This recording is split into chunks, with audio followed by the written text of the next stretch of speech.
Bonjour, je suis ce matin avec Fred Kleinberg et je suis très heureux. Fred est un peintre qui habite le 18e arrondissement de Paris, c'est comme ça qu'on s'est connus.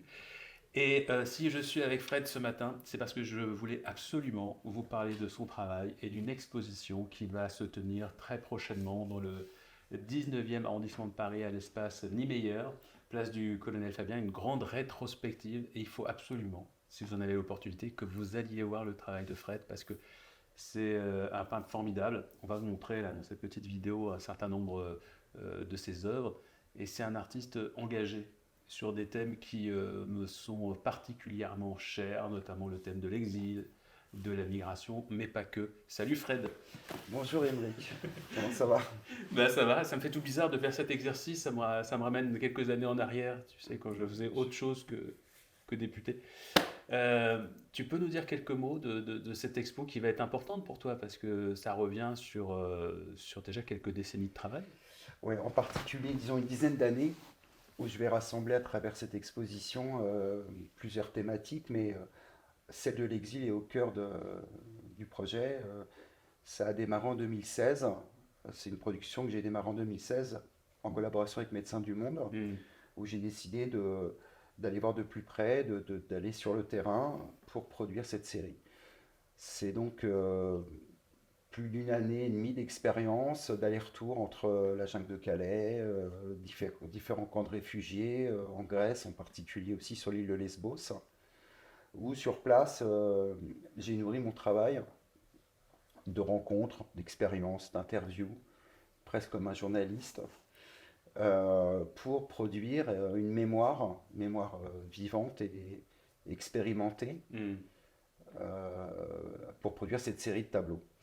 Cette série, en fait, elle est nourrie de ses expériences et en même temps d'histoire de l'art, de mythologie. Oui, parce que Euh, par exemple, ce tableau-là, parce qu'ici on a un diptyque. Ici, tu t'inspires d'une œuvre connue de tous ceux qui connaissent bien l'histoire de l'art.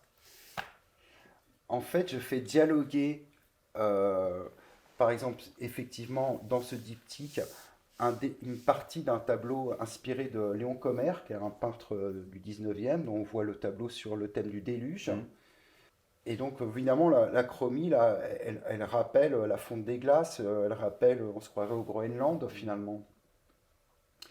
Et ce tableau dialogue, cette partie du tableau dialogue avec un autre, puisque c'est un principe de diptyque, qui a un amoncellement de tout ce qui peut permettre à un homme de suivre dans l'eau, de gilets de sauvetage, de bouées, etc., qui étaient comme ça abandonnés sur les plages de Lesbos en Grèce. Moi, ce qui m'intéresse, c'est effectivement cette tradition de la peinture qu'on peut appeler la peinture d'histoire. Hmm.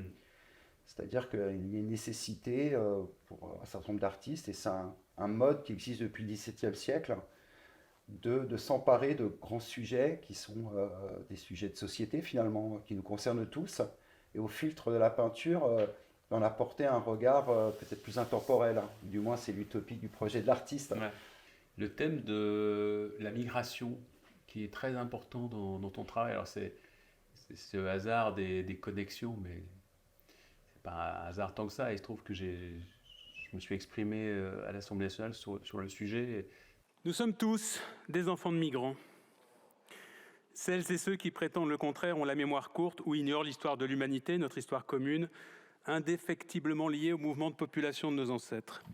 On a l'impression un peu, dans les mots que j'ai choisis, qu'il y a une vraie correspondance avec ce que toi tu exprimes dans ton travail. Euh, Pourquoi ce thème est si important chez toi? Le thème du migrant qui aujourd'hui est un thème extrêmement décrié par toute une partie de la classe politique. Ben, en fait, je crois que d'abord, tu l'as dit d'ailleurs à ta façon, on est tous des migrants finalement. Euh, je crois qu'on ne peut pas comprendre le monde, on ne peut pas se l'approprier, on ne peut pas se faire une idée si on n'accepte pas l'idée actuelle du mouvement dans lequel une partie énorme de la population mondiale est. Mm. Et je suis nourri d'une culture multiple et aussi une culture de l'exil.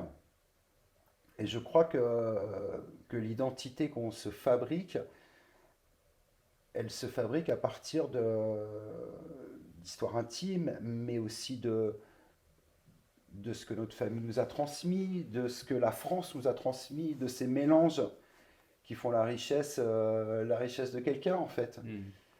Et c'est cette richesse-là qu'il faut défendre. Alors, l'exil, c'est pas le seul thème que tu développes.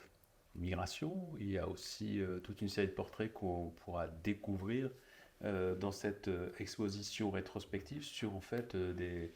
Il y a 4 grands thèmes, hein, mais il y a notamment donc des portraits de, comment on pourrait appeler ça, un peu le panthéon de personnalités que tu juges particulièrement inspirantes. Ben, en fait, il y a eu un moment donné dans mon travail, parce que des questions comme l'exil sont aussi des questions paradoxales, je me suis posé la question de qu'est-ce qui nous rassemble en fait. Mm. Et comment on peut rassembler. Et donc, naturellement, j'ai pensé à tout un ensemble de personnalités que j'appelle un peu mon panthéon, qui m'ont construit, mais qui nous ont construit les uns et les autres. Et j'ai commencé par faire une petite liste, elle m'est venue très instinctivement.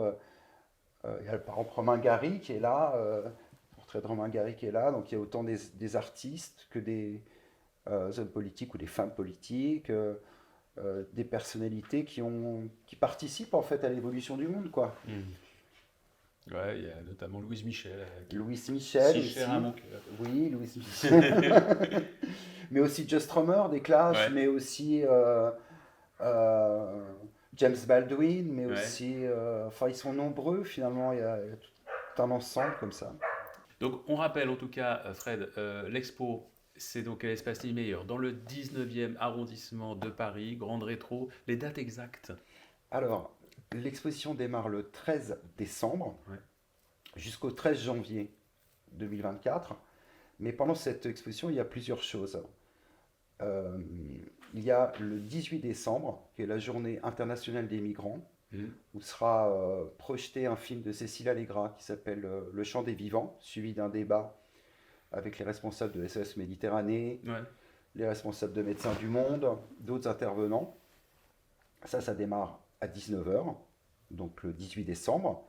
Et on va clôturer l'exposition donc le 13 janvier avec une performance de Jean-Louis Martinelli, metteur en scène, sur un texte de Patrick Chamoiseau, frère migrant, accompagné de Philippe Cohen-Solal de Gotham Project. Mm. Et donc ça sera en même temps un grand moment festif. Eh ben, merci, Fred Kleinberg. J'ai vraiment l'impression de présenter une émission de télé. Et bien, oui, c'est ça. C'est dingue, c'est Retour vers le futur. Il y a également, donc ce livre, ce livre qui est très beau parce qu'il reprend justement l'essentiel de tes œuvres. Ben écoute, on se retrouve donc en décembre. Je ne sais pas Ouais. encore quel jour je vais passer. Et je vais passer, Fred, bien sûr. Merci, Bric. Merci à toi.